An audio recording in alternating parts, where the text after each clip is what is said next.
So, దాదాపు మనము ఒక 10 రోజులు, వారం 10 రోజులుగా గూడా ఒక ఇష్యూ నడుస్తూ ఉంది. ఆంధ్రప్రదేశ్ రాజకీయాలకు సంబంధించి రకరకాల ప్రాబ్లమ్స్ ఉన్నాయి. ఎన్నో ఇష్యూస్ ఉన్నాయి. మరి వీటిపైన గాకుండాను ఓవరాల్‌గా వేరే విషయం మీద ఇప్పుడు డైవర్ట్ అయింది. సో, ఇదేంటంటే ఆరవ శ్రీధర్ రైల్వే కోడూరు ఎమ్మెల్యే ఆరవ శ్రీధర్ వాణి అనే మహిళకి సంబంధించి ప్రభుత్వ ఉద్యోగిని. సో, ఈవిడకి సంబంధించి ఆమెని వాడుకున్నారు ఫిజికల్‌గా అండ్ మెంటల్‌గా అన్ని రకాలుగా గూడాను. అలాగే ఆవిడ దానికి సంబంధించిన అనేక రకాల వీడియోస్‌ని గూడా ఆవిడ లీక్ చేస్తూ వచ్చారు. ప్రతి వీడియోను ఎవ్రీ డే గూడా రోజు ఒక సీరియల్ లాగా ఆవిడ వీడియోస్‌ని రిలీజ్ చేస్తూ వచ్చారు. సో, దీనిలోను మనం గతంలో గూడా మాట్లాడుకున్నాము. ఈవిడేంటంటే ఆవిడ ఒపీనియన్స్ అన్నీ ఆవిడ చెప్పడం జరిగింది. సో, నేను ఇంతమందిని కలిసాను, ఇంతమందితో మాట్లాడాను ఇష్యూకి సంబంధించి. శ్రీధర్ మోసం చేశాడు, శ్రీధర్ కరెక్ట్ కాదు అని జెప్పేసి కలిసాను అని జెప్పేసి ఆవిడ చెప్పడం జరిగింది. సో, ఆ రకంగానే వస్తున్న వీడియో చాటింగుల్ని చూసుకుంటే ఆరవ శ్రీధర్ మాత్రం ఖచ్చితంగానే ఆ అమ్మాయితోని అన్నింటిలోని పార్టిసిపేట్ చేశారు. వీడియో కాల్స్‌లో ఆయనున్నారు. వీడియో కాల్స్ చాటింగ్‌లో గూడా అన్నింటిలో గూడా ఆయనున్నారు అనేది కాస్త 90% అందరికీ గూడా అవి ఒరిజినల్ అనే అనుమానం అయితే ఉంది. బట్ ఆయనేంటంటే ఇవన్నీ డీప్ ఫేక్ వీడియోస్, ఇవన్నీ ఒరిజినల్ కాదు అని జెప్పేసి ఆయన చెప్పడం జరిగింది. మరి దీనికి సంబంధించి ప్రముఖ జనసేన మరొక నాయకుల పేరును గూడా ఇందులో తీసుకురావడం జరిగింది. సో, ఆయన గూడా ఆవిడతోని వీణాతోని మాట్లాడడం జరిగింది. ఆయన మాట్లాడిన ఫోన్ కాల్‌ను గూడా ఆవిడ రిలీజ్ చేయడం జరిగింది. ఆ మాటలు గూడా మనందరం విన్నాం. సో, అక్కడేంటంటే శ్రీధర్‌ని మీదే ఆరోపిస్తూ శ్రీధర్‌దే తప్పుంది, శ్రీధర్‌దే నువ్వు మోసపోయావు అని అంటూ కూడా ఆయన వీణాతోని మాట్లాడినట్టుగా ఆ వీడియో ఉంది. మళ్ళా తర్వాత ప్రెస్ మీట్‌కొచ్చినప్పుడు మళ్ళా ఆయన మాట్లాడిన తీరేంటంటే శ్రీధర్‌ని ఇట్లాగా బ్లాక్‌మెయిల్ చేసింది. శ్రీధర్ అమాయకుడు. శ్రీధర్‌కేం తెలీదు. శ్రీధర్‌ని ఇలాగా వాడుకుంటోంది ఆమె అని జెప్పేసి ఆయన చెప్పడం జరిగింది. సో, ప్రెస్ మీట్‌లో ఒకటుంటుంది, ఫోన్ కాల్స్‌లో ఒకటుంటుంది, వీడియోస్‌లో ఒకటుంటుంది. ఇందులో ఏది ఫేక్ వీడియో, ఏది ఫేక్ వీడియో, ఏది ఒరిజినల్ వీడియో, ఈ కన్‌ఫ్యూజన్ అంతా అందరికీ ఉంది. సో, ఈ తరుణంలోనే శ్రీధర్ ఎక్కడికో పారిపోయారు, అబ్‌స్కాండ్ అయిపోయారు అని జెప్పేసి అనుకున్నారు అందరూను. అలాగే వాణి గూడా పారిపోయింది అది అని జెప్పేసి అన్నారు. అయితే పారిపోయిందని అన్న తరువాతనే వాణి మళ్ళా అక్కడి నుంచి హైదరాబాద్‌కి రావడము, హైదరాబాద్‌లో పలు మీడియా ఛానల్స్‌లోను ఆవిడ ఇంటర్వ్యూ ఇవ్వడము. సేమ్ ఆ ఇంటర్వ్యూస్‌లోనే మళ్ళా తనేంటో తను ప్రూవ్ చేసుకుంటాను. శ్రీధర్ మోసం చేశాడు. నన్ను వాడుకొని వంచించాడు. దీనికి సంబంధించి సెంట్రల్ వరకు గూడా నేను వెళ్తాను. పైకి ఢిల్లీ వరకు తీసుకొని పోతాను దీన్ని. అది అని జెప్పేసి ఆవిడ చెప్పడం జరిగింది. సో, ఎక్కడైనా గూడా తనకు న్యాయం జరగాలని అంటూ ఉంది. ఈ మధ్యలోనే ఆవిడ అల్లుతున్న కథలు గాని, అలాగే వైసీపీలోని కొంతమంది శ్యామల లాంటి వాళ్ళతోని కొంతమందితోని మాట్లాడడం గాని, వాళ్ళతో చర్చించడం గాని, దీని మీద ఎలాంటి ప్లాన్స్ చేద్దామని మాట్లాడడం గాని. సో, ఇవన్నీ గూడా ఏంటంటే శ్రీధర్‌కి పనిష్మెంట్ ఉండాలి. ఒక పార్టీలోని అధికార పార్టీలో నుండి ఒక నాయకుడిగా ఉండి, ఒక ప్రభుత్వ విప్‌గా ఉండి శ్రీధర్ చేసింది మోసం. నన్ను మోసం చేశాడు. దానివల్ల నేను నా భర్తకు దూరమయ్యాను అని జెప్పేసి ఆవిడ చెప్పడం జరిగింది. భర్తకి, బిడ్డకి దూరంగా ఉంటున్నానని. మరో పక్కన ఆవిడే చెప్తోంది భర్తకి, బిడ్డకి దూరంగా ఉండడానికి కారణం శ్రీధర్ అయినప్పటికీ గూడాను, శ్రీధర్‌ని పెళ్లి చేసుకుంటే ఓకే.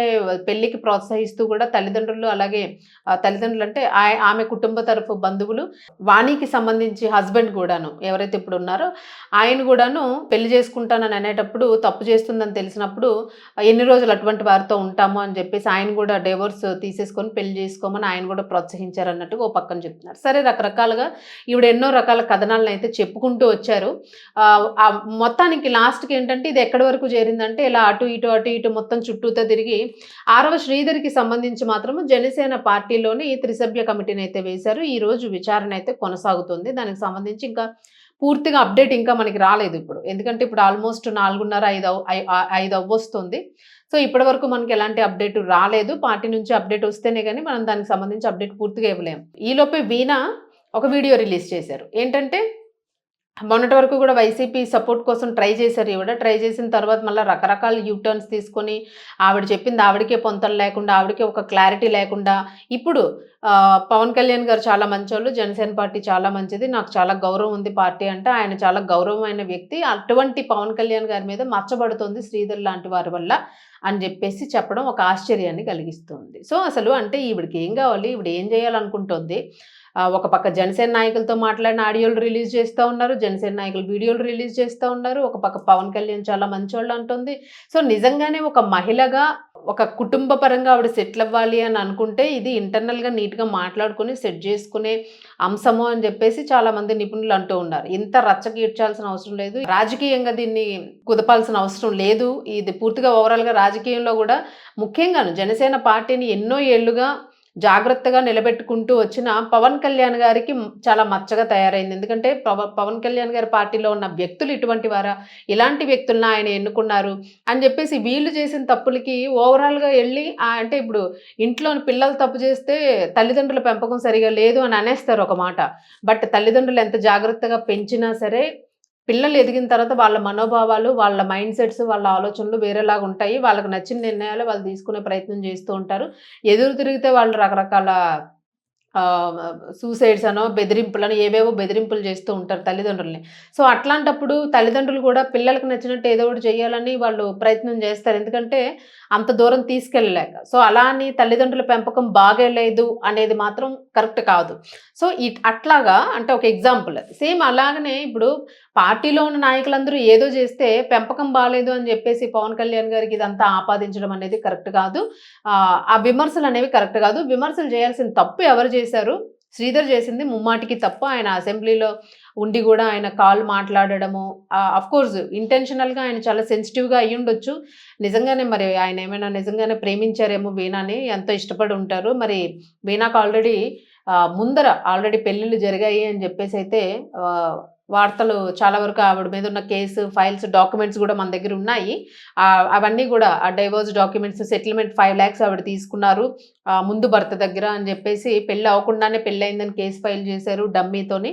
తర్వాత మళ్ళా పెళ్లి జేసుకున్నారు. పెళ్లి జేసుకొని ఒక నెలే కాపురం జేశారు అని జెప్పేసి ఫస్ట్ 2018లోని ఒక భర్త ఉన్నారు ఆల్రెడీ. ఆయన గూడా ఫేస్‌బుక్‌లోనే పరిచయం అయ్యారు. ఇలాగే చదువుకోవడానికి సంబంధించి కొన్ని డౌట్స్ ఏవో గావాలి అది అని జెప్పేసి ఆయన్ని గూడా ఆమె అట్లానే వాడుకున్నారు అని జెప్పేసి ఒక వార్త వినిపిస్తూ ఉంది. సో, అది వార్త అనంటే వాళ్ళు మనకి కొన్ని డాక్యుమెంట్స్ గూడా సబ్మిట్ చేయడం జరిగింది.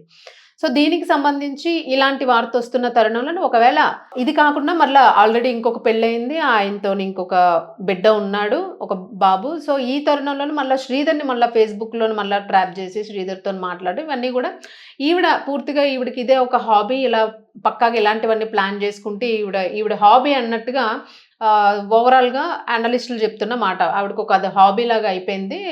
ఆహ్, మొత్తానికి తనకున్న దీన్ని క్యాష్ చేసుకునే ప్రయత్నంలోనే ఉంటుంది. సో, తీరా దొరికిపోతాను అని అనుకునేటప్పటికి ఇప్పుడు ప్లేట్ ఫిరాయించి జనసేన నాయకులు గొప్పోళ్ళు, జనసేన నాయకుడు కళ్యాణ్ గారు మహానుభావుడు అన్నట్టుగా ఆవిడిప్పుడు మాట్లాడడం జరుగుతూ ఉంది.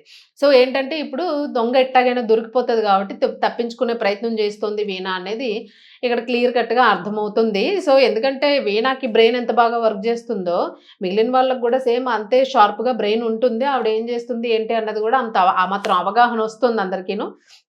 సో, ఇక్కడ మీడియా కానియండి, ఏదో మనం 4 ఆహ్, ఆన్ స్క్రీన్ ఇంటర్‌వ్యూస్‌కి వచ్చేసి చెప్పేసేస్తే మీడియా గూడా ఆ లెక్కలేంటనేది అన్ని లెక్కలేసుకుంటుంది. ఉన్న డాక్యుమెంట్స్‌ని అన్నింటిని గూడా కాలిక్యులేట్ జేసుకుంటారు. అన్నీ గూడా ఎవిడెన్సెస్ కరెక్ట్‌గా ఉన్నాయా లేదా అని జూసుకుంటారు. అయితే ఇందులో ఓవరాల్‌గా ఏంటంటే శ్రీధర్ తప్పైతే ఉంది. ఎందుకంటే ఒక అధికార ప్రతినిధిగా ఉంటూ, ఒక విప్‌గా ఉంటూ ఆయన పార్టీకి మాత్రం ఈ రకంగా ఒక మచ్చను తీసుకొచ్చారనేదైతే క్లియర్ కట్‌గా అర్థమవుతుంది. మరి దీనికి సంబంధించి శ్రీధర్‌కి ఎలాంటి పనిష్మెంట్ ఇస్తుంది పార్టీ? శ్రీధర్ గారిని తొలగిస్తుందా పార్టీ నుంచి? సభ్యత్వాన్ని రద్దు చేస్తుందా? లేకపోతే ఎలాంటి చర్యలు తీసుకుంటుంది అనేది ఇప్పుడు ఈ మీటింగ్ అయిన తర్వాత మనకొస్తే గాని తెలీదు. బట్ ఈలోపు ఈవిడ రిలీజ్ చేసిన వీడియో అంటే ఎప్పుడు ఏది ముందు ఇది జరుగుతుంది అనేది అనౌన్స్‌మెంట్ రాంగానే ఒక వీడియో రిలీజ్ చేస్తూ ఉందన్నమాట ఈవిడ. ఏదో మనం మూవీ ప్రమోషన్ కోసం ముందు వీటిని గ్లిమ్స్ వీటిని రిలీజ్ చేస్తూ ఉంటాం. ప్రీ రిలీజ్ ఈవెంట్స్ ఇట్లాంటివన్నీ ఉంటూ ఉంటాయి. సో, ఇలాంటివన్నీ ఒక మూవీ ట్రెండ్‌లోన ఫాలో అవుతూ ఉన్నారు ఈ వీణా గారు. సో, మొత్తానికి ఏదైనా గూడా ఇందులోనైతే ఓవరాల్‌గా ముందు ఒక రాజకీయ ప్లాన్ ఉంది. ఒక రాజకీయ పరంగా దీన్ని చేశారు. ఫస్ట్ ఈ స్కెచ్ మొత్తం కావాలని ప్రీ ప్లాన్డ్‌గా చేశారు అని ఏదైతే చర్చ జరిగిందో, ఇది ప్రీ ప్లాన్డ్ ఏం కాదు. వచ్చిన అవకాశాన్ని వైసీపీ వినియోగించుకునే ప్రయత్నం చేసింది అన్నది ఒక క్లారిటీ వస్తోంది. ఒక 90% క్లారిటీ వస్తోంది. బట్ ఇప్పుడేంటంటే వాళ్ళు గూడా ఒక 2, 3 రోజులు గట్టిగానే బాదారు ఈ ఇష్యూకి సంబంధించి. బట్ ఇప్పుడేంటంటే వీణా గురించి కాస్త వాళ్ళకి కూడా డౌట్ వచ్చిందేమో, వాళ్ళు గూడా కొంచెం ఈ విషయంలోని పక్కకి పెట్టారు దాన్ని. అంటే దాన్ని చూడొచ్చు దీని సంగతి అన్నట్టు. సో, ముందున్న ఫోర్స్ అంతా, ఆ స్పీడ్ అంతా ఇప్పుడు కనిపించలేదు. బట్ ఈవిడ మాత్రము తగ్గకుండా అవకాశాన్ని బట్టి ఎటువైపు అడుగులు వేయాలి, తెరచాప గాలి ఎటు వీస్తే అటువైపే పడవ మల్లుతుంది కాబట్టి అట్లాగా ఆవిడ మళ్ళిపోతూ ఉందన్నమాట. మరి ఏ టైంకి ఆవిడ ఒడ్డుకు చేరుద్ది, లేతే ఎవరిని ముంచిద్ది అనేది మాత్రం ఇప్పుడు సస్పెన్స్‌గానే ఉంది. సో, మొత్తానికి ఏదైనా గూడా అసలు మరి ఏం జరిగింది ఇప్పుడు ప్రస్తుతానికి జనసేన పార్టీలో అయితే మాత్రం మీటింగ్ కంటిన్యూ అవుతా ఉంది. ఇంకా దీనికి సంబంధించిన ఆ మహిళ ఇచ్చిన ఎవిడెన్సెస్ అన్నింటిని ఆవిడ ఇచ్చిన ఫోన్ డీటెయిల్స్ ఇవన్నీ గూడా వాళ్ళు చెక్ జేసుకొని పరిశీలిస్తూ ఉన్నారు. ఈయన కాల్ డేటా గూడా అంతా పరిశీలిస్తారు, చూస్తారు. ఈయన మెసేజెస్ అన్నీ చూస్తారు. సో, ఇదంతా జరుగుతుంది అని జెప్పేసైతే ఒక వార్త అయితే మనకి తెలిసింది. అధికారికంగా మనకి తెలిసిన విషయం అయితే అదే. సో, దీనికి సంబంధించి అసలేం జరిగిద్ది? ఏంటి అన్నది వెయిట్ జేయాల్సుంది. మరి ఇదంతా వీణ రెగ్యులర్‌గా అలవాటయిపోయిన ధోరణ. శ్రీధర్‌దయితే పక్కా తప్పు. దీని గురించి పార్టీ ఏం యాక్షన్ తీసుకుంటుందన్నదైతే మాత్రము కొంత అవగాహన ఉంది మనకి. ఈ డీటెయిల్స్ అయితే కాసేపట్లో వచ్చేస్తాయి.